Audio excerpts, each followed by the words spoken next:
Силјановска очекува средба со Радев под палката на Антонио Кошта. Вели, Австрија и Обединетото кралство се понудија за медијација. Шефицата на државата изјави дека за време на средбата со председателот на Европскиот совет во Скопје, Кошта целосно се согласил со правните аргументи на Силјановска и дека и рекол, иако е извонреден предлогот за измени со одложено дејство, тоа е отфрлен од Софија. Најави разговор со бугарскиот председател Радев, но без детали кога и каде. Јас се разбира со помош на господинот Кошта, заедно ќе разговарам со господинот Радев, како што слушате исто така Австрија се понуди за медијација во разговорите.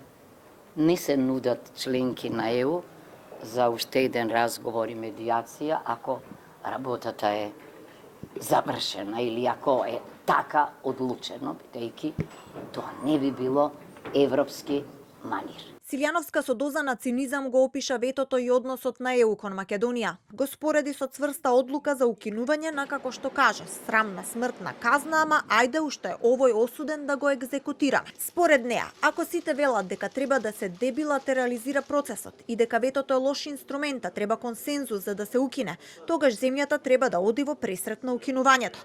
Сепак не даде повеќе детали на каков начин земјата би влијаела во донесувањето на таа одлука. Јас понекогаш кога сум цинична, им велам ова мене ми личи на цврста одлука да укинете смртна казна, која е срамна, ама велите, а и сега уште овој осуден.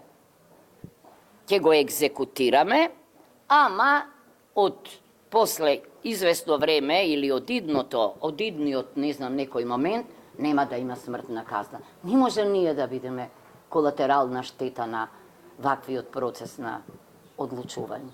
Минатата недела председателот на Европскиот совет Антонио Кошта од Скопје изјави дека не постои план Б и дека треба да се работи на процесот на уставни измени. Вчера министерот за европски прашања Муртезани порача дека на владата и е јасно дека нема начин како да се избегнат уставните измени, но дека одговорноста е тие да бидат последниот билатерален услов.